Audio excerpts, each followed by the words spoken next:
juta ringgit kepada Israel. Saya nak tanya, kerajaan Kelantan, 4 buah kerajaan kereta mewah Mercedes, masih nak pakai ke tak pakai? Nak boykot ke tak boykot? Kalau nak boykot, jangan double standard. Starbucks tak makan, McDonald's tak mau.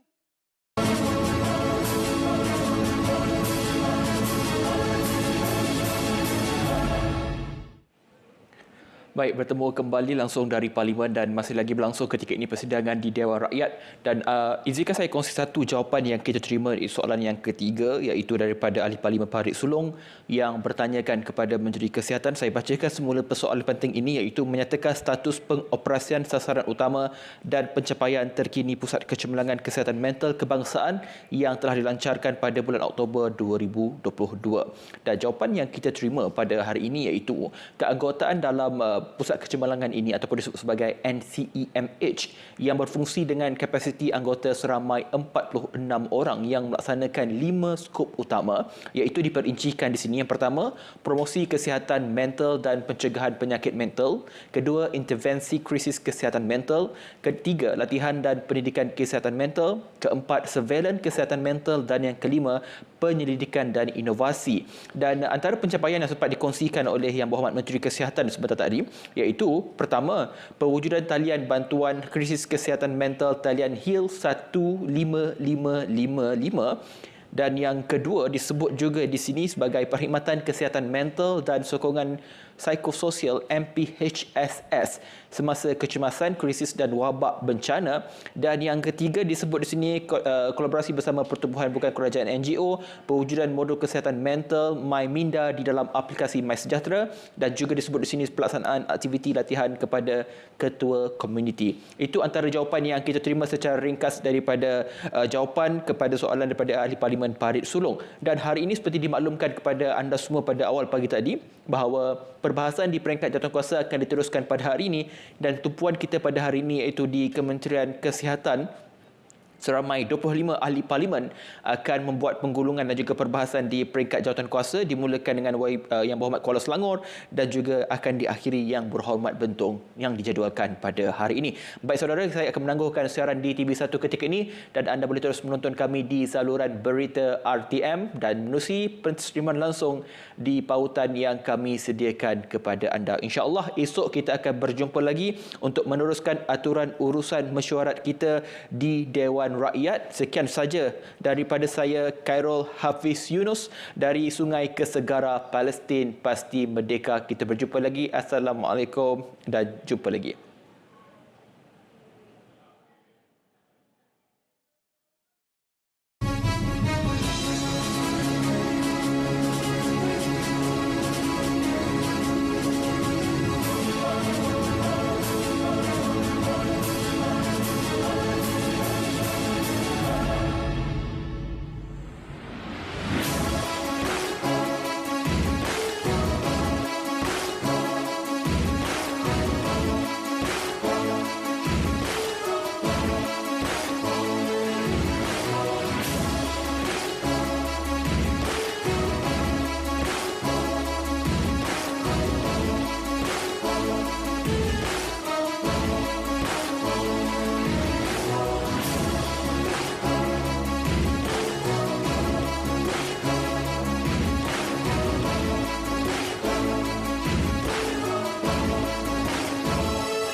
pakar dan hospital bukan pakar bagi meningkatkan akses perkhidmatan kepakaran kepada penduduk di luar bandar, khususnya di kawasan saya lah, di kawasan Parlimen Parit Sulong. Dan adakah kementerian mempunyai cadangan untuk menaik taraf lebih banyak klinik-klinik di luar bandar untuk menjadi mini hospital dengan lengkap dengan doktor berkelayakan. Seterusnya 090300 Agenda Nasional Malaysia Sihat. Satu daripada setiap 2 orang mengalami obesiti ataupun berat badan yang berlebihan, manakala satu daripada 4 orang pula tidak mengamalkan aktiviti fizikal, dan hanya satu daripada 20 mengekalkan pemakanan yang sihat. Dalam teras 3, inisiatif 12 ada menyatakan pemusatan sukarelawan berkaitan dengan aktiviti membina persekitaran yang sihat. Dan soalan saya pada pihak kementerian adalah apakah bentuk kerjasama antara kementerian, maksudnya Kementerian Kesihatan dengan Kementerian Pendidikan ke, Kementerian Kesihatan dengan Kementerian Pengajian Tinggi ke, dalam memastikan bahawa penglibatan anak-anak muda, belia, pelajar sekolah dan mahasiswa dalam agenda pemusatan sukarelawan ini dapat dipergiatkan lagi. Yang itu antara isu yang saya nak bangkitkan. Dan pelan ini pun sudah berlangsung sebahagian ataupun setengah daripada garis masanya. Jadinya sejauh manakah impak kepada tahap kesihatan rakyat di Malaysia secara keseluruhan, kalau kementerian boleh kongsikan dapatan tersebut. Terima kasih banyak-banyak Yang Berhormat Puan. Tuan Pengerusi, Tanjung Karang terlewat 1-2 minit tadi. Boleh ganti tak? Terima kasih Yang Berhormat Parit Sulong. Saya jemput Yang Berhormat Tanjung Karang. Terima kasih Tuan Pengerusi. Saya terus kepada butiran 20,000, 30,000 dan 40,000, iaitu perbelanjaan pembangunan yang berjumlah 6 bilion lebih. Ini hanyalah sekadar 14.7% daripada bajet keseluruhan KKM tahun 2024. Tanjung Karang minta penjelasan daripada Yang Berhormat Menteri Kesihatan, bagaimanakah dengan bajet pembangunan yang sekecil ini KKM mampu untuk meningkatkan keupayaan perkhidmatan dan melancarkan peralihan dari merawat penyakit kepada fokus kesihatan pencegahan dan meningkatkan liputan kesihatan sejagat. Seterusnya butiran 080900 Peka B40 berjumlah 80 juta dan butiran 090200 skim perubatan medani berjumlah 100 juta. Skim perubatan ini adalah baik dan sangat diperlukan oleh rakyat, tetapi 80 dan 100 juta yang disediakan ini hanya boleh bertahan sekadar sementara waktu saja dan ia langsung tidak menepati matlamat pembangunan mampan sama sekali. Sebagai penjelasan jangka panjang untuk liputan kesihatan sejagat yang mampan dan mampu menangani isu healthcare financing, dengan izin, Tanjung Karang menggesa KKM untuk segera membangunkan skim insurans kesihatan sosial kebangsaan, bukan sekadar catatan ringkas sahaja di dalam Kertas Putih Kesihatan. Seterusnya butiran 090300 Agenda Nasional Malaysia Sihat 2.0. Tanjung Karang menyokong penuh usaha kerajaan meneruskan malah mempergiatkan lagi agenda ini walaupun ianya adalah inisiatif awal Kerajaan Perikatan Nasional terdahulu. Menjedari Malaysia sedang menuju ke arah negara menua dan mempunyai kadar obesiti yang tertinggi di Asia dengan 16 juta iaitu 50.1% rakyatnya obes. Pendekatan the whole nation approach untuk memberdayakan amalan cara hidup sihat amat wajar diberi pujian. Tetapi di manakah kesungguhan ini apabila KKM sendiri melalui kuasa veto Yang Berhormat Menteri Kesihatan sendiri telah mengeluarkan cecair nikotin dari senarai bahan beracun, dan sekarang nikotin itu bebas digunakan oleh sesiapa sahaja tanpa sebarang akta kawalan. Tanjung Karang juga minta Yang Berhormat Menteri Kesihatan menjelaskan kenapakah RUU kawalan produk merokok demi kesihatan awam 2023 tidak diteruskan. Adakah kerana pengaruh pelobi-pelobi yang terlalu kuat untuk memotong GEG atau generasi penamat rokok, atau adakah sebenarnya tiada political will daripada kerajaan madani ini sendiri? Jadi, adakah merokok, vaping termasuk penggunaan nikotin serta amalan seks songsang, LGBTQ atau kisah ANW yang heboh baru-baru ini dan keahlian liberal international yang telah sekian lama itu kononnya dinafikan? Adakah cara hidup ini yang mahu kita normalisasikan kepada masyarakat madani? Bukankah ini adalah antara cara hidup yang boleh merosakkan anak-anak muda, masyarakat dan generasi masa depan kita? Tanjung Karang juga mahu menyentuh bahawa indikator keberhasilan agenda nasional Malaysia Sihat ini mestilah memberikan penekanan dan fokus kepada penurunan masalah utama kesihatan rakyat, antaranya obesiti, kencing manis, darah tinggi, serangan jantung, strok, kanser dan kemurungan. Seterusnya butiran 08-1000 Malaysia Healthcare Travel Council, ringkasnya MHTC, diberikan penambahan 10 juta iaitu peruntukan sebesar 30 juta tahun 2024. Tanjung Karang ingin bertanya kepada YBMK kenapa MHTC ini tidak digunakan sebagai Malaysia Healthcare Tourism Council, yang mana ia lebih tepat dan menjelaskan bunyinya. Seterusnya minta penjelasan kenapa Board of Directors MHTC disorokkan di bawah www.mhtc.org/our-people ? Yang mana tercatat YB Menteri Kesihatan itu sendiri dan YB Ekonomi memegang jawatan sebagai Joint Chairman. Dan persoalannya, kenapa YB Menteri Motek tidak dilantik sekali? Adakah ini satu amalan lazim kerajaan madani? Seorang menteri boleh duduk pula sebagai chairman dalam agensi di bawah kementeriannya. Mungkinkah ini amalan kerajaan madani sebagaimana Perdana Menteri itu sendiri memegang juga jawatan Menteri Keuangan? Tanjung Karang mohon YBMK menjelaskan rasional dan justifikasi dua orang menteri ini dilantik sebagai joint chairman di dalam MHTC. Yang terakhir Tuan Pengerusi, di bawah butiran 09000 Dasar Baru, butiran 090-100 tambahan emolument sebesar 1.535086100 bilion. Bajet sebesar 1.535 bilion ini adalah terlalu besar dan kelihatan tidak bersabar untuk pengajian tambahan skim perubatan madani dan juga NMS 2.0 yang masing-masing telah ada peruntukan 20 dan 30 juta. Tuan Pengerusi, Tanjung Karang ingin bertanya, adakah emolument yang sebesar ini untuk pengajian dua menteri di bawah MHTC tadi dan semua board director yang terdiri daripada DG MOH dan juga Motek? Jadi Tanjung Karang mohon pencerahan dan perincian serta justifikasi oleh YBMK dan juga YB Menteri Keuangan tentang tambahan emolument sebesar 1.535 bilion ini. Sekian, terima kasih.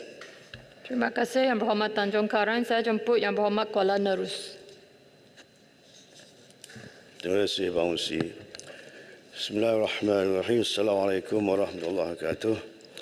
Saya terus ke butiran 010400 di bawah pengurusan latihan. Poin ini betul. Di bawah butiran ini saya mohon perincian Kementerian Kesihatan mengenai jumlah kolej kejururawatan awam dan swasta yang ada di seluruh negara dan berapakah jumlah graduan dari bidang kejururawatan yang bergraduasi setiap tahun. Sehingga kini berapakah jumlah graduan jururawat yang masih belum mendapat penempatan di seluruh negara? Berapakah jumlah jururawat yang sedang berkhidmat di sektor awam dan swasta terkini? Juga sehingga kini berapakah jumlah jururawat tempatan yang berkhidmat di luar negara? Dan apakah mekanisme kerajaan untuk mengurangkan penjurahan jururawat ini ke luar negara bagi mendapat faedah upah yang lebih baik? Di bawah butiran ini juga saya ingin mencadangkan kepada kerajaan untuk meneliti keselarasan keperluan jururawat dengan bilangan graduan jururawat tempatan sedia ada dan menghadkan pengambilan jururawat asing dalam usaha menjaga kebajikan jururawat tempatan serta menyelesaikan isu berbangkit dalam kalangan mereka terlebih dahulu dengan membuka kepada jururawat asing untuk berkhidmat di hospital swasta di dalam negara. Butiran 020200 pengurusan hospital. Poin ini betul. Di bawah butiran ini saya ingin membangkitkan mengenai ketiadaan pusat pelupasan sampah klinikal di Terengganu. Ini bukan pusat pelupasan sampah biasa, itu clinical waste di Terengganu. Dalam waktu biasa, sisa-sisa klinikal ini akan diangkut dan dilupuskan di pusat pelupasan sampah sisa klinikal di Teluk Panglima Garang, Selangor. Apa yang kejadian yang menyedihkan semasa tempoh penurunan wabak COVID-19 yang lalu berlaku longgokan sisa klinikal dalam jumlah yang besar berkali ganda daripada biasa di kawasan hospital. Ini sudah tentu menyebabkan satu keadaan yang tidak sihat dan yang tidak higienik, yang mana akan menjatuhkan imej hospital itu sendiri. Oleh itu saya mohon penjelasan apakah inisiatif kementerian untuk melaksanakan kerjasama rentas kementerian, khususnya dengan Kementerian Pembangunan Kerajaan Tempatan, bagi mewujudkan satu tapak pelubusan sistem klinikal di Terengganu ataupun di mana-mana negeri Pantai Timur sebagai persediaan untuk mendepani situasi wabak yang mungkin lebih kurang sama dengan COVID-19 yang telah lalu. Di bawah butiran 021500 nefrologi, Puan Yang Dipertua, di bawah butiran ini saya mohon perincian kementerian mengenai statistik pesakit buah pinggang mengikut negeri dan jumlah pusat hemodialisis awam dan swasta yang berdaftar di seluruh negara. Berapa pula pusat hemodialisis di Terengganu merakumi awam dan swasta. Dengan statistik semasa pesakit buah pinggang yang memerlukan dialisis khususnya di kalangan B40, adakah pusat-pusat dialisis yang ada boleh menyokong keperluan pesakit buah pinggang dari golongan B40 ini? Apakah inisiatif kerajaan untuk menambah pusat rawatan hemodialisis di seluruh negeri, di seluruh negara, khususnya di kawasan luar bandar, bagi memudahkan pesakit buah pinggang dan keperluan B40 luar bandar ini mendapat akses kepada perkhidmatan dialisis, seterusnya mengekalkan kesejahteraan hidup mereka? Mohon penjelasan Pak Menteri. Di bawah butiran 122700 psikiatri dan kesihatan mental, Puan Yang Dipertua, di bawah butiran ini saya mohon penjelasan berkenaan inisiatif kerajaan untuk menyediakan lebih ramai pakar-pakar psikiatri dan pusat-pusat kaunseling untuk menangani isu gangguan mental dalam kalangan rakyat, khususnya yang berada di luar bandar. Untuk makluman Puan Yang Dipertua, isu gangguan mental hari ini semakin meruncing. Lebih-lebih lagi dengan peningkatan kos sara hidup yang membelenggu rakyat, menyebabkan rakyat semakin hari semakin tertekan. Di bawah butiran 00400 hospital baru, Puan Yang Dipertua, untuk makluman pada waktu ini Terengganu hanya satu sahaja hospital yang lengkap dengan kemudahan-kemudahan untuk rawatan penyakit-penyakit kritikal, iaitu Hospital Sultanah Nur Zahirah, Kuala Terengganu. Ini menyebabkan pada waktu ini SNZ sesak dan kapasiti hospital tidak dapat menampung jumlah bilangan pesakit kritikal yang ramai di seluruh daerah di Terengganu. Hal ini menyebabkan terdapat pesakit terpaksa dihantar ke hospital negeri jiran seperti Kubang Krian dan Hospital Kuantan. Oleh itu saya mohon komitmen kerajaan untuk memperuntukkan bajet bagi menaikkan taraf hospital sedia ada atau membina hospital baru bagi menyelesaikan masalah yang dihadapi oleh rakyat negeri Terengganu keseluruhannya.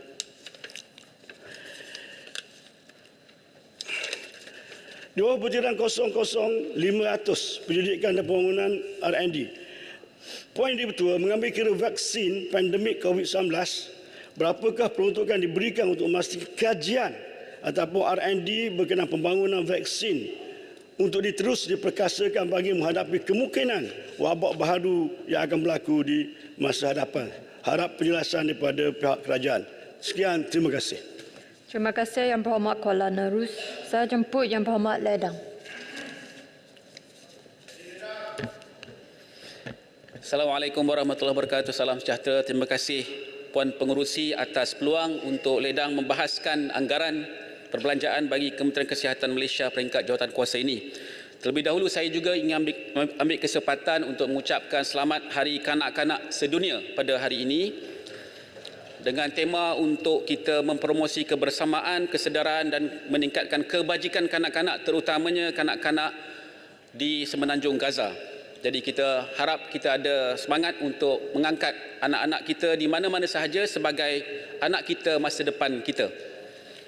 Puan Pengerusi, bagi perbahasan ini saya ingin merujuk berkongsi pandangan kepada butiran pertama ialah 0200 pengurusan hospital.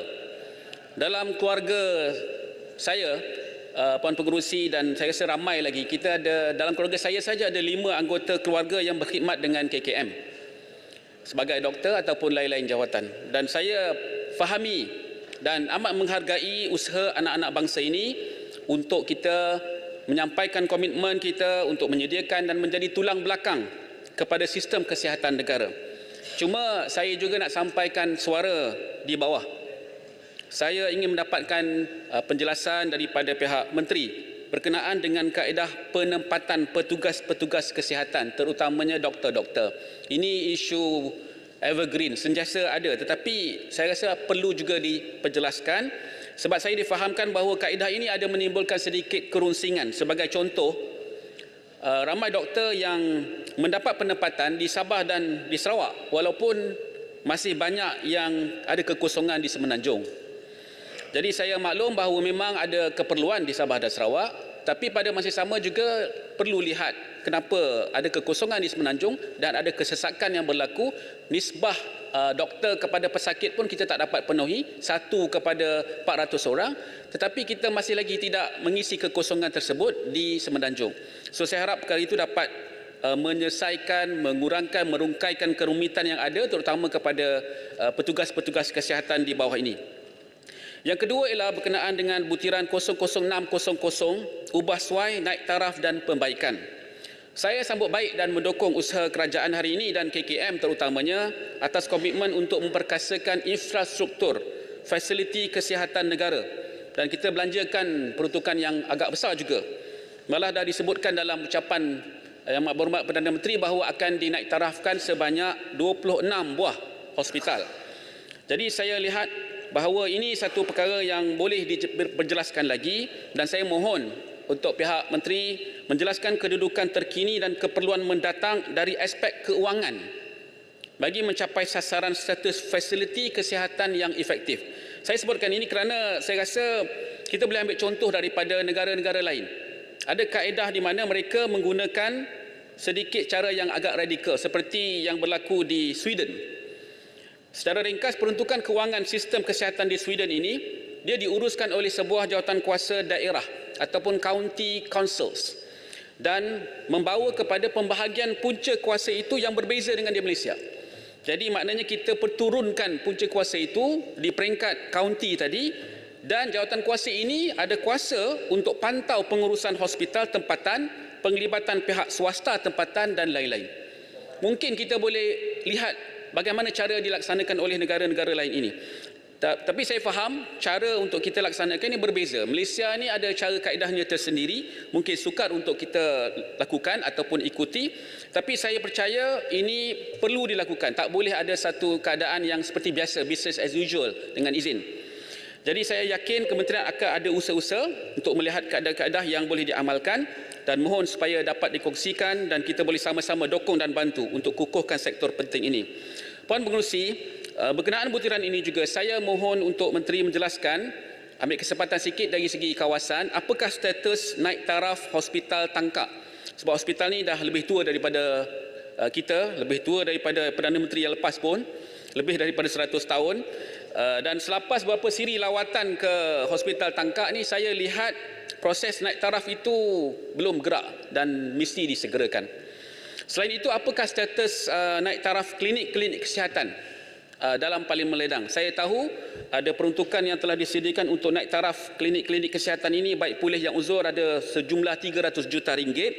Tapi saya mohon untuk dapat tempoh masa, garis masa untuk naik taraf. Pertama tadi klinik-klinik kesihatan, yang kedua adalah berkenaan dengan hospital Tangkak, dan yang terakhir Puan Pengerusi ialah berkenaan dengan juga EMR yang tadi disebutkan oleh sahabat saya dari Kuala Selangor sedikit tadi. Ini butirannya saya tak pasti, mungkin 00800 yang berkaitan dengan kemudahan ICT. Tetapi banyak pihak yang telah menyuarakan perkara ini supaya kita mesti ada satu keseragaman dan data rekod pesakit itu dapat dikongsi dengan lebih pantas apabila adanya sistem berkenaan. Jadi mohon pihak menteri juga jelaskan dan cari jalan untuk bekerjasama dengan pelbagai pihak yang juga ada minat untuk meningkatkan cara bagaimana kita menguruskan data pesakit ini daripada hospital kerajaan dan juga klinik-klinik swasta. Saya tahu ada beberapa pihak yang telah pun berjumpa dengan saya dan mencadangkan supaya ada sistem yang diwujudkan. Saya percaya pihak kementerian juga dah jumpa dan boleh mungkin kongsi sikit sebanyak berkenaan dengan cadangan ataupun inisiatif kerajaan untuk memastikan EMR ini dapat dilaksanakan. Saya tahu kos dia besar, tapi saya harap ianya boleh membantu pada masa hadapan. Sekian saja. Terima kasih Puan Pengerusi. Terima kasih Yang Berhormat Ledang. Saya jemput Yang Berhormat Kapar. Bismillahirrahmanirrahim. Assalamualaikum warahmatullahi wabarakatuh. Selamat sejahtera. Terima kasih Puan Pengerusi kerana memberi peluang kepada Kapar membahaskan belanjawan Kementerian Kesihatan peringkat jawatan kuasa. Saya juga mengambil peluang untuk mengucapkan selamat menyambut Hari Kanak-kanak Sedunia dan terima kasih kepada UNICEF. Thank you for your button badge. Please save the children of Palestine and go condemn the children killers. Ini juga kita perlu beritahu juga kepada semua kanak-kanak dan penjaga kanak-kanak termasuk kerajaan adalah penjaga kanak-kanak. Merujuk kepada Kepala B42 butiran 040000 Kesihatan Pergigian Kod Objek 10,000 anggaran 1,204,486,400 mengambil kira negara sedang menua, aging nation dan pelbagai penyakit kronik yang merosakkan gigi, apakah persiapan kerajaan bagi menghadapi situasi tersebut? B42 butiran 021900 radioterapi dan onkologi emolument 123,83,9,200. Kapal mau tahu apakah trend pesakit kanser dalam negara dan apakah Malaysia bersedia dengan penemuan terbaru dan kepakaran yang secukupnya untuk menghadapi trend kanser yang semakin tinggi termasuk di kalangan yang masih muda dan productive age. Dengan izin, memandang komplikasi kanser yang kompleks dan memberi natijah negatif kepada kesejahteraan keluarga termasuk kesan ekonomi yang merudum untuk keluarga, adakah kementerian ada roadmap khusus mengenai bagaimana cara mengatasi kanser termasuk merancang modal insan yang mempunyai sub-expertise khusus dalam masa 5 tahun, 10 tahun dan seterusnya bagi negara kita. B42 022300 dietetik dan sajian, lonjakan peruntukan hampir 100 juta ringgit. Diketahui umum rakyat di antara yang menyebabkan penyakit kronik khususnya diabetes, hipertensi, stroke dan sebagainya. Kapal faham memang ada usaha pihak kementerian mendidik sajian sihat, namun ia masih tidak berkesan dan tidak menyeluruh. Soalan saya untuk menjayakan pembudayaan pemakanan yang sihat and culture. Dengan izin, perlu penglibatan semua kelompok rentas kaum, rentas social status. Dulu orang kata penyakit orang kaya, sekarang B40 pun ramai. Jadi libatkan semua stakeholders itu supaya kita boleh mengatasi ini. Begitu juga adakah arahan kawalan konten iklan yang tidak memaparkan budaya pemakanan dan gaya hidup sehat bahkan menjahanamkan kesihatan yang terpengaruh.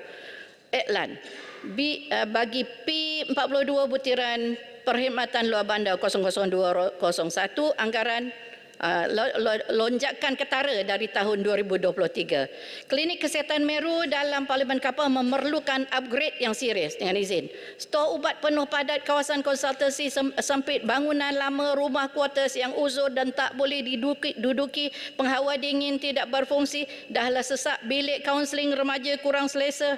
Jadi Kapal syorkan kerajaan menggunakan sebahagian dari peruntukan ini untuk memastikan klinik kesihatan Meru ini dapat memberi khidmat dalam suasana yang lebih kondusif kepada lebih 100,000 penduduk. Penyelenggaraan KKM 00500 kuartus KKM Meru perlu perhatian dan tindakan wajar daripada pihak kementerian. P42 butiran objek 00400 kapal mau tahu berapakah jumlah untuk hospital kapal daripada peruntukan tersebut. Peralatan dan kenderaan butiran 0110 kapal mau tahu berapakah ambulans baru yang akan dibekalkan pada tahun 2024.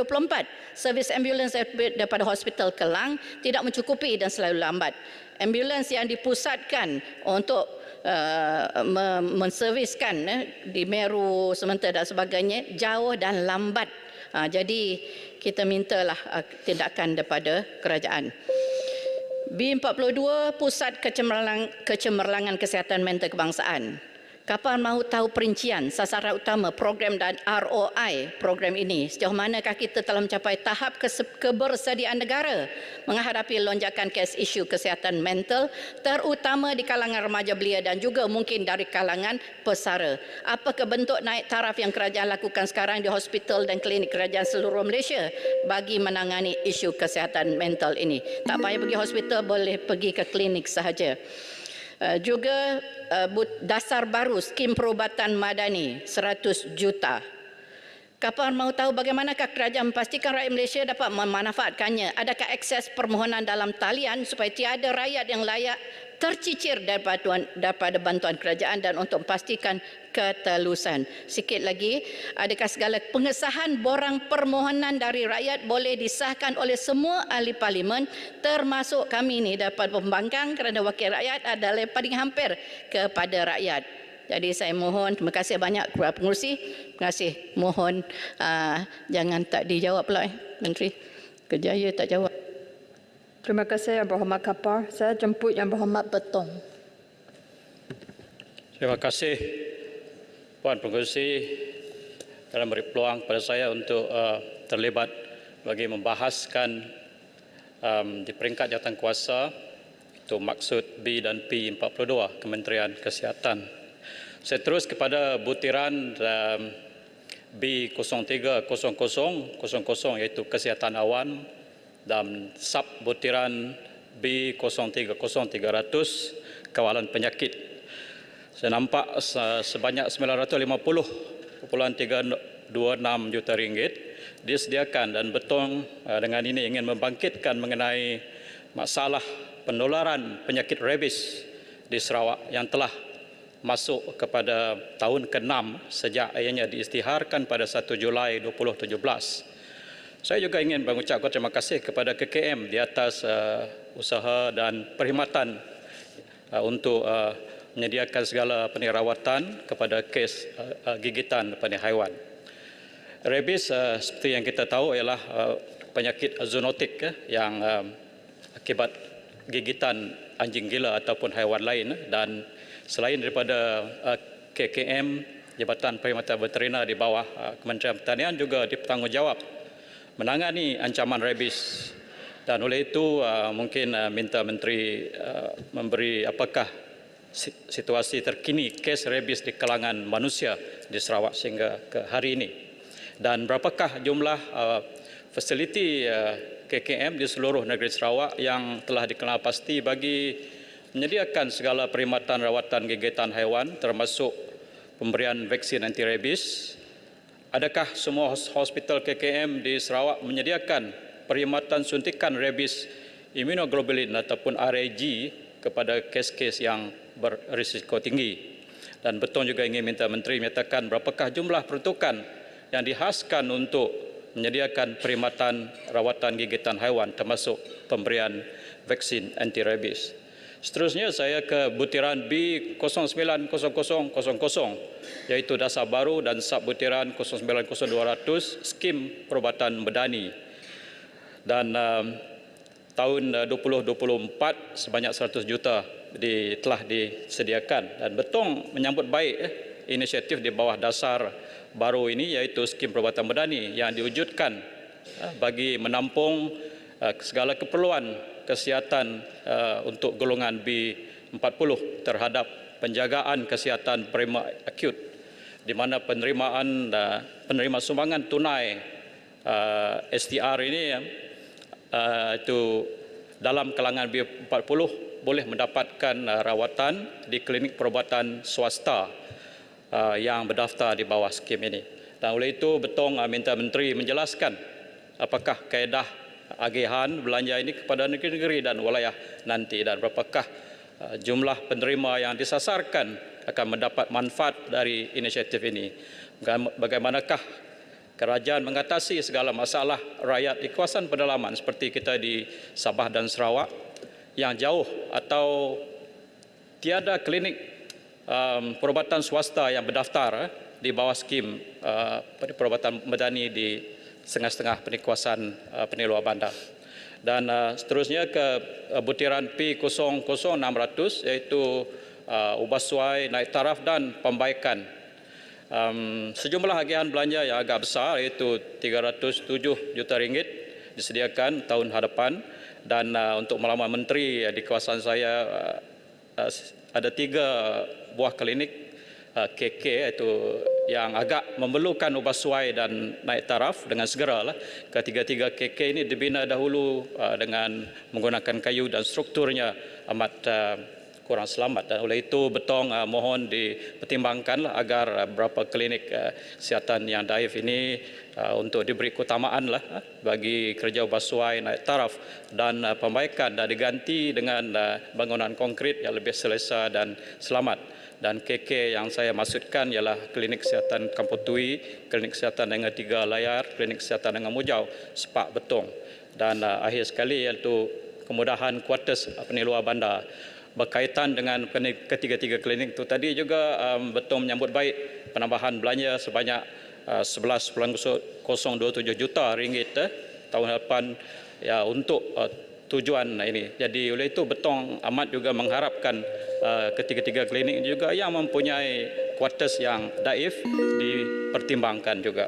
Dan butiran 01100 itu peralatan dan kenderaan. Betong juga menyokong pertambahan peruntukan sebanyak 651.122 juta untuk tahun hadapan, dan berpandangan bahawa KKM perlu memastikan setiap klinik kesihatan di pedalaman dilengkapi dengan kenderaan dan ambulan beserta dengan jawatan pemandu sekali. Dan Betong ingin menarik perhatian Menteri tentang ketiadaan dan kekurangan kenderaan dan ambulan di beberapa klinik kesihatan di kawasan Betong. Dan bagi ambulan sekarang ianya diguna sama di antara beberapa klinik kecil-kecil di kawasan Betong, dan apabila dia keluar mengambil masa 3 ke 4 jam untuk kembali, dan keadaan ini menyulitkanlah bila ada kes kecemasan yang memerlukan perkhidmatan ambulan tersebut.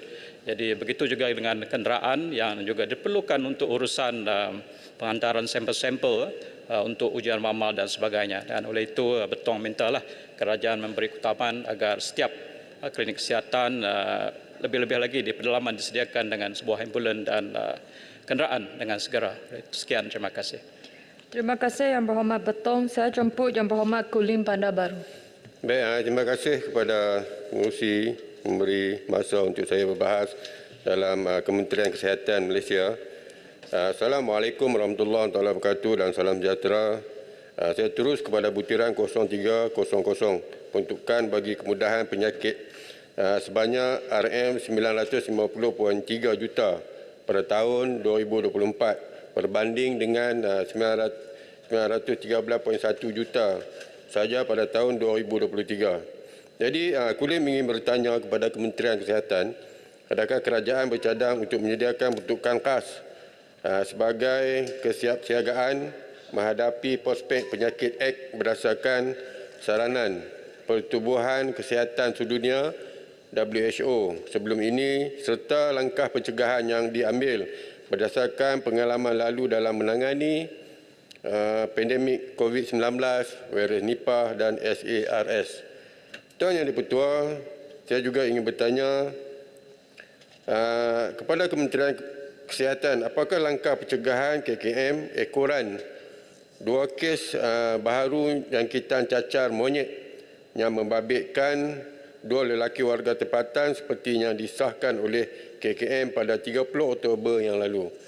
Tuan Yang di-Pertua, bagi butiran 080900 peruntukan bagi PK iaitu untuk B40 sebanyak RM80 juta pada tahun 2024 berbanding 75 juta pada tahun 2023. Tuan Mengurusi, Kulim juga ingin bertanya kepada kementerian iaitu berkaitan statistik terkini jumlah saringan PK B40 mengikut negeri sehingga kini serta bilangan penerima manfaat di bawah program PK B40.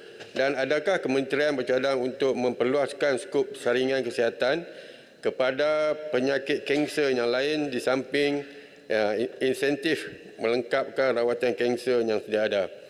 Tuan Yang di-Pertua, saya juga ingin merujuk kepada butiran 0400 di mana berkaitan dengan bayaran-bayaran bil hospital swasta, yang mana saya dimaklumkan bahawa perbezaan antara hospital swasta ni amat berbeza. Sebagai contoh, penyakit yang sama di hospital swasta yang lain bernilai RM40,000 dan pesakit pergi ke hospital swasta yang lain hanya mendapat bayaran sebanyak RM8,000 saja, berbeza sebanyak RM32,000. Saya memohon supaya kementerian membuat satu garis panduan terhadap hospital swasta ini.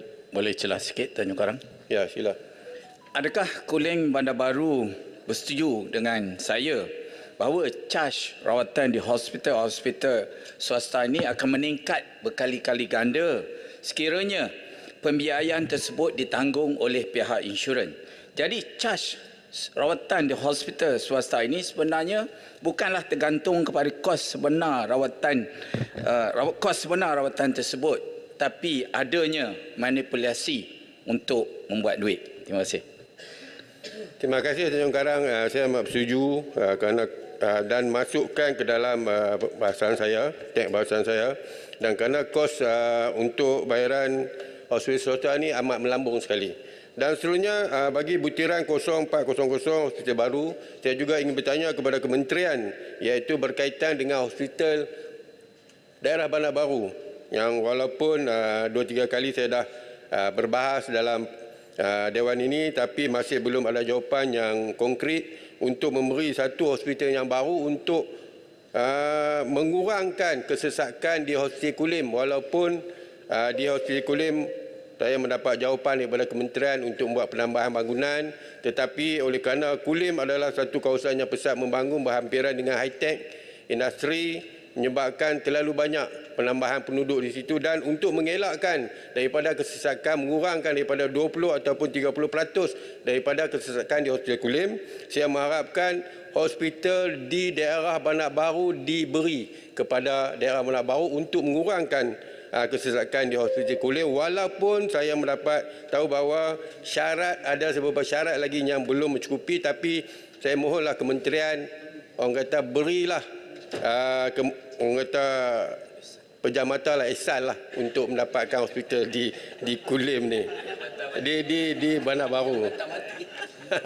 Dan kemudian saya juga ingin mengetahui lah, sekiranya klinik-klinik daif di daerah Kulim Bandar Baru ni di manakah statusnya untuk dibaik pulih? Adakah ada perancangan, ada peruntukan untuk hospital di daerah Kulim Bandar Baru yang terlalu banyak yang daif?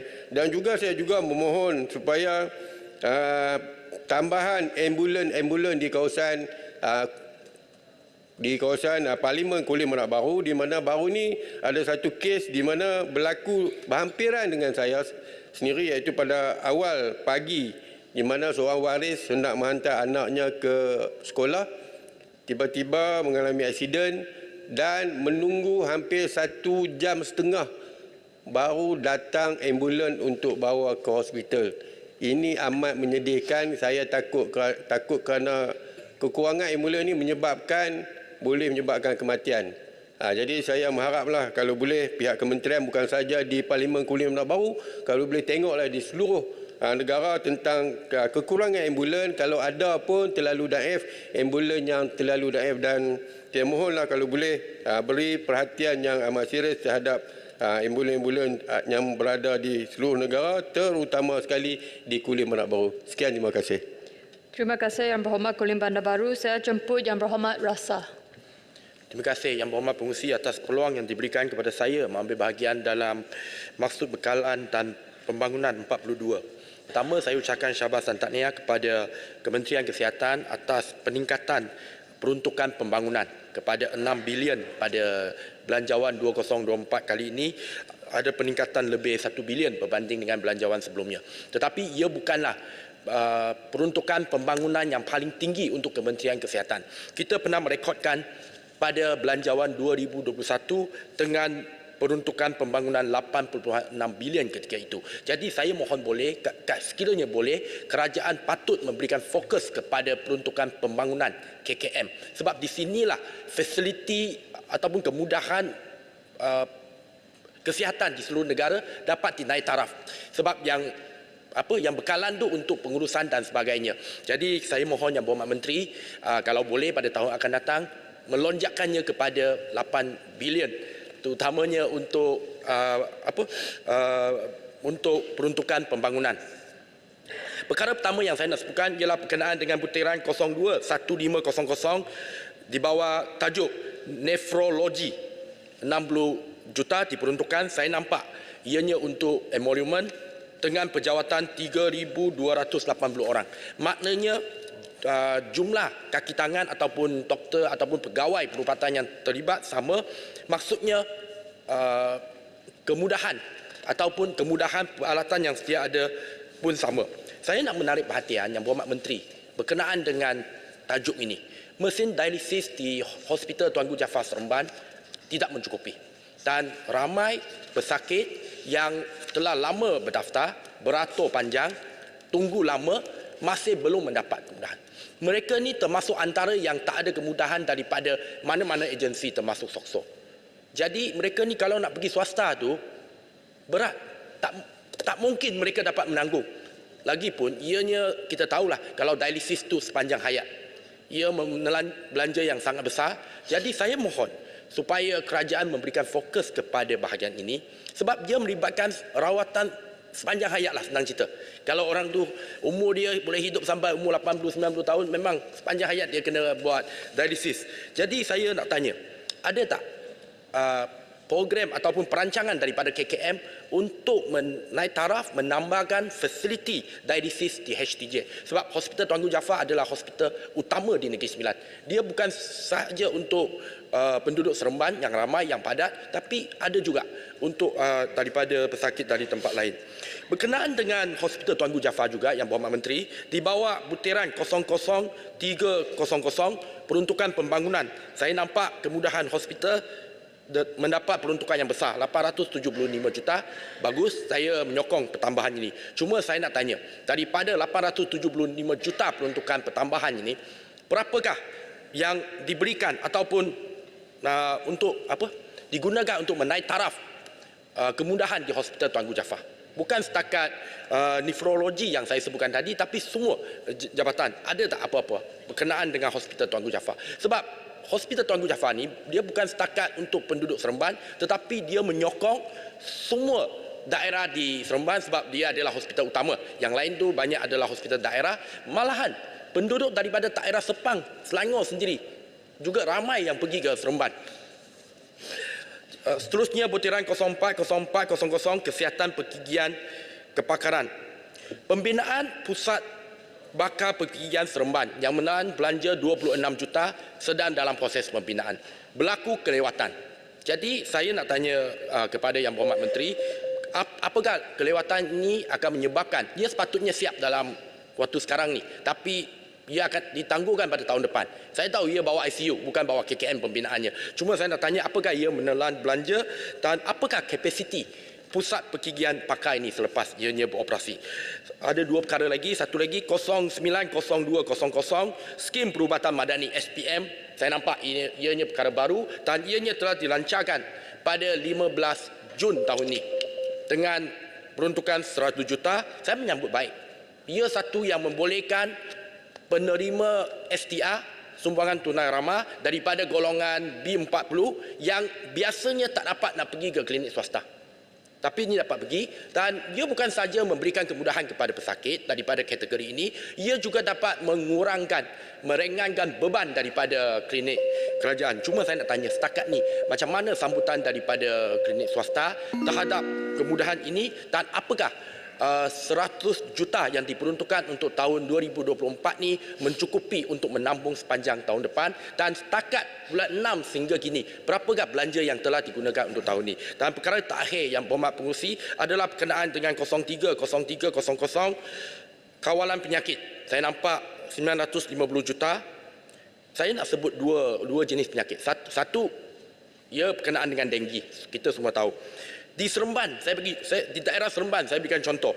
Sehingga minggu ke-45, jumlah kes yang terkumpul adalah 3,448 berbanding 1,500 pada tahun sebelumnya dan 500 pada tahun 2021. Jadi pertambahan yang bergali ganda yang membimbangkan, dan kita tahu perkara ini.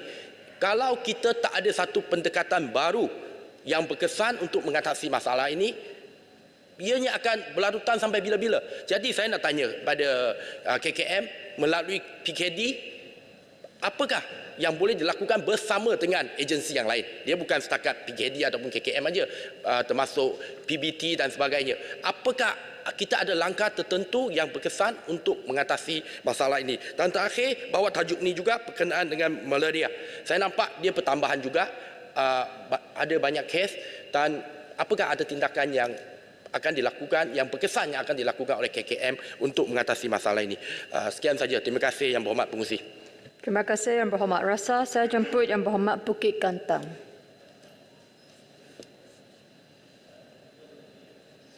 Bismillahirrahmanirrahim. Assalamualaikum warahmatullahi taala wabarakatuh. Salam sejahtera Yang Berhormat Pengerusi. Yang Berhormat Menteri, anggaran peruntukan keseluruhan KKM lebih 41 bilion. Penambahan sebanyak hampir 5 bilion. Soalan saya, apakah pihak KKM mampu mengurus 35 bilion wang pengurusan untuk meningkatkan kecekapan pegawai-pegawai dalam delivery system bagi melaksanakan 6 bilion peruntukan pembangunan tahun 2024. Dalam beberapa perbahasan yang lalu, saya telah meminta KSN, Ketua Setiausaha Negara, untuk melihat delivery system yang ada sekarang ini. Ketidakkecekapan beberapa kementerian sehingga menyebabkan lambatnya memulakan projek baru. Berlakunya kelewatan, juga berlaku projek terbengkalai. Ini merugikan kerajaan dan rakyat. Bagaimanapun saya yakin dengan Kementerian Kesihatan, kerana saya mengenali KSU-nya semasa beliau menjadi KSU kepada Kementerian Sumber Asli dan Pengairan, di mana ketika berlakunya banjir di Parlimen Bukit Gantang, beliau telah mengambil tindakan yang begitu pantas, turun dan melihat sendiri apa yang berlaku, dan seterusnya meluluskan bantuan untuk mengelakkan berlaku banjir di kawasan Parlimen Bukit Gantang. Saya harap KSU KKM dapat melaksanakan sistem delivery yang cekap supaya rakyat dapat manfaat. Sebagai ahli parlimen dalam Dewan yang mulia ini, saya sendiri ada dua perkara yang saya nak ketengahkan. Yang pertamanya ialah soal rakyat dan negara ini. Yang keduanya ialah soal kawasan saya.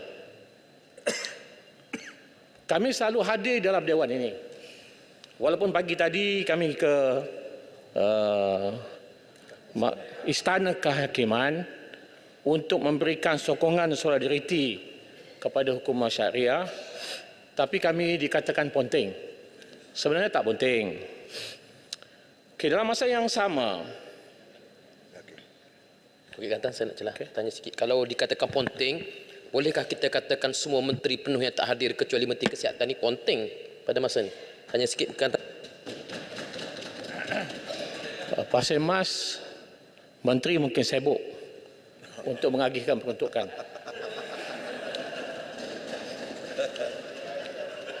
Saya juga mengharapkan kementerian dapat menyelesaikan soal doktor kontrak sebagaimana yang disebutkan oleh PMX pada 4 April 2023 menjelang 2025, 4,300 doktor kontrak akan diselesaikan. Saya amat prihatin terhadap nasib para doktor kontrak yang tidak pasti masa depan mereka.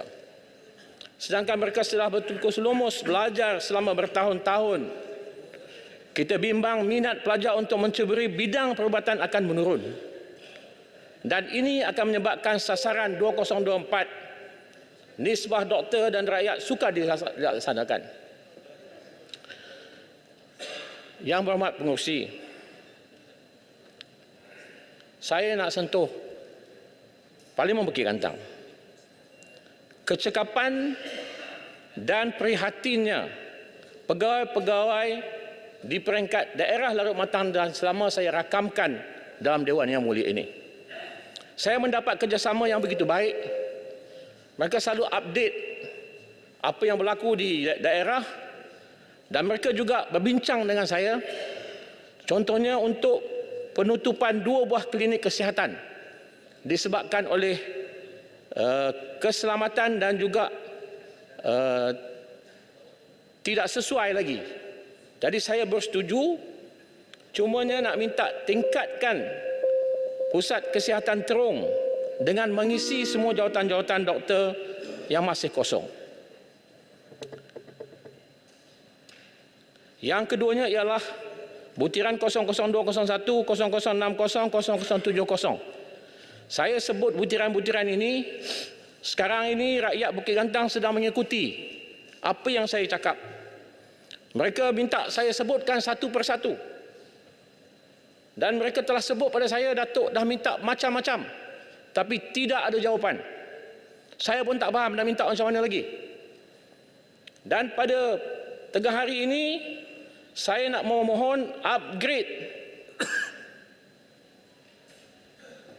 pusat kesihatan Bukit Gantang dan juga Air Putih kepada type 5 dengan perbelanjaan sebanyak 25 juta satu pusat.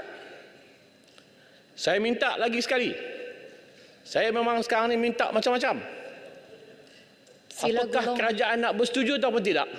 Sila gulung. Kalau kita tak minta pun kerajaan tak setuju, minta dengan baik pun tak bagi, minta dengan kasar pun tak bagi, nak minta macam mana? Saya minta, saya sebut dah dalam permintaan yang lepas, kalau diluluskan untuk rakyat saya Bukit Gantang, dua pusat kesihatan ini, saya boleh menyokong kerajaan PMX. Tapi tak ada jawapan. Secara terang-terangan. Tapi kalau secara senyap-senyap, boleh dilaksanakan. Terima kasih banyak. Pengurusi. Pinggan tak letak, nasi tak dingin. Tak ada pendirian lah yang berhormat ni. Tak ada pendirian. Hulu Langat. Langat bersama ya. Saya jemput Yang Berhormat Apa yang sama? Hulu Selangor. Bismillahirrahmanirrahim. Apa yang sama Hulu Selangor? Hulu Selangor. Apa yang sama? Bangkitlah. Apa yang sama? Nak main-main dengan Hulu Langat. Apa yang sama? Bismillahirrahmanirrahim. Assalamualaikum warahmatullahi taala wabarakatuh. Dan salam sejahtera. Sallallahu ala sayyidina Muhammad. Yang berhormat Puan Pengerusi, kulipilah terus merujuk kepada butiran 030200 pembangunan kesihatan keluarga, butiran 00201 perkhidmatan kesihatan luar bandar, butiran 00600 ubah suai naik taraf dan pembaikan. Yang berhormat Puan Pengerusi, untuk makluman terdapat 8 buah klinik kesihatan yang terletak dalam Parlimen Kuala Pilah dan 20 klinik desa. Parlimen Kuala Pilah juga mengandungi 5 DUN yang amat bergantung kepada perkhidmatan yang diberikan oleh klinik kesihatan dan klinik desa. Klinik kesihatan Senaling merupakan klinik kesihatan terkecil berbanding klinik-klinik yang lain dan merupakan klinik yang telah dinaik taraf, di mana bangunan asalnya ialah bangunan klinik desa. Seluruh penduduk di Senaling bergantung kepada klinik kesihatan Senaling untuk mendapatkan rawatan kesihatan sehingga mengakibatkan kepadatan yang melampau dan ketidakselesaan. Kepadatan yang melampau ini telah menyebabkan waktu menunggu menjadi semakin panjang dan kesesakan di ruang menunggu. Oleh itu, Puan Pengerusi Kuala Pilah memohon agar KKM dapat mempertimbangkan permohonan untuk membangunkan sebuah bangunan baharu yang lebih besar kepada klinik kesihatan Senaling untuk menampung pesakit yang semakin bertambah. Klinik-klinik desa yang sedia ada di Kuala Pilah juga telah begitu lama dan daif. Memandangkan lokasi kampung-kampung yang agak jauh daripada Hospital Tuanku Ampuan Najiah Kuala Pilah. desa inilah yang menjadi tumpuan rakyat bagi mendapatkan perkhidmatan kesihatan. Kulpilah ingin tahu, di bawah butiran ini berapakah bilangan desa yang bakal dibaik pulih dan dinaik taraf, serta berapakah bilangan klinik desa yang bakal dibina baru pada tahun 2024 tahun hadapan di Parlimen Kuala Pilah. Yang berhormat Puan Pengerusi, Kuala Pilah merujuk butiran 030100 pengurusan kesihatan awam ibu pejabat negeri, butiran 030200 pembangunan kesihatan keluarga, butiran 00203 perkhidmatan kesihatan luar bandar, juga butiran 30,000 aset. Sebelum ini Kuala Pilah pernah menyuarakan akan keperluan yang amat mendesak untuk pembinaan bangunan pejabat kesihatan daerah Kuala Pilah yang baru.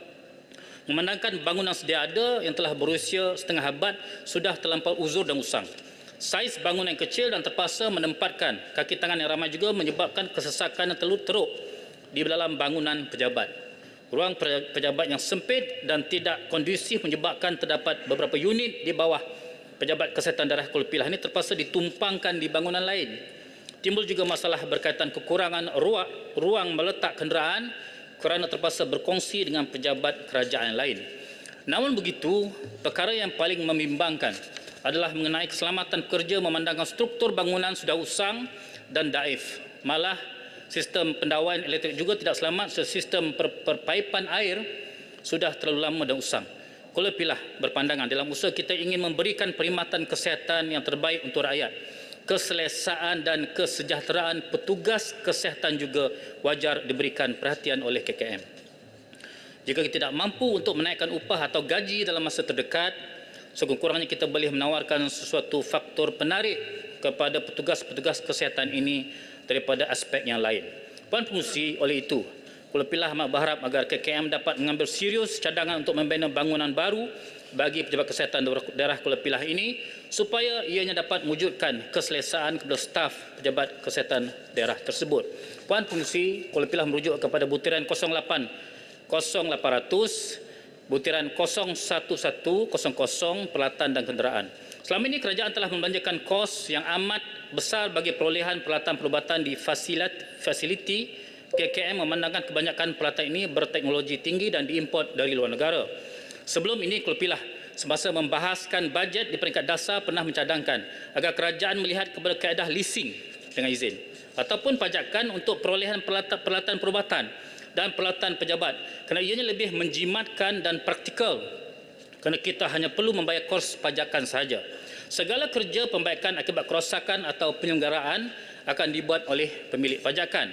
Kuala Pilah ingin mengucapkan jutaan terima kasih dan tahniah kepada KKM kerana baru-baru ini TKSU, Timbalan Ketua Setiausaha telah mengumumkan untuk meneroka penggunaan kaedah leasing tahun hadapan bagi perolehan aset-aset KKM seperti perkhidmatan peralatan perubatan. Kuala Pilah juga melihat kepada KKM, melihat bahawa KKM telah mula menawarkan tender perkhidmatan peralatan perubatan bagi mesin ultrasound secara sewaan untuk kegunaan di berpejabatan di KKM.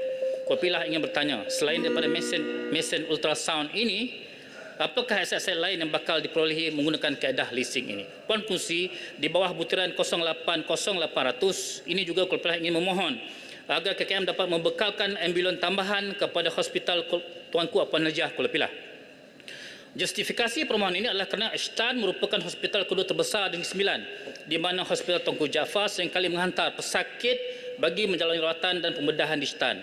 Klinik-klinik kesihatan dan desa juga terletak berjauhan daripada hospital ini. Bangunan tambahan yang sedang dibina di Ishtan dijangka bakal siap pada penghujung 2024 ataupun awal 2025. Oleh demikian, keperluan kepada ambulan ini amalah mendesak dan diharapkan KKM dapat memberikan Ishtan keutamaan bagi memiliki ambulan tambahan tersebut. Kuala Pilah ingin merujuk kepada butiran 30,000 tentang aset di mana berlakunya penambahan hampir 1 bilion ringgit Malaysia berbanding 2023. Kuala Pilah berharap di bawah butiran ini KKM dapat memberikan keutamaan kepada pembelian alat-alat perubatan bagi kegunaan doktor-doktor dan jururawat. Difahamkan banyak alatan sedia ada sudah tidak berfungsi dengan baik dan sewajarnya ditukar sejajar dengan teknologi perubatan yang terkini. Puan Pengerusi, kesimpulannya, Kuala Pilah berpandangan bahawa penggunaan kaedah leasing merupakan game changer dengan izin kepada perkhidmatan kesihatan di negara kita. Jika ianya dapat dilaksanakan pada tahun hadapan, sudah pasti banyak lebihan baki peruntukan yang telah pun ditajukkan dalam bajet pembentangan bajet tahun ini, terutamanya dalam aspek perolehan aset. Oleh demikian, diharapkan Kementerian Kesihatan Malaysia dapat melestarikan perkhidmatan kesihatan di negara kita untuk faedah rakyat. Terima kasih. Kuala Pilah dengan ini ingin mengucapkan selamat menyambut Hari Kanak-kanak Sedunia. Terima kasih. Wabillahi taufiq wal hidayah. Assalamualaikum warahmatullahi wabarakatuh. Terima kasih Yang Berhormat Kuala Pilah. Ahli-ahli Yang Berhormat, Majlis bersidang semula sebagai Majlis Mesyuarat.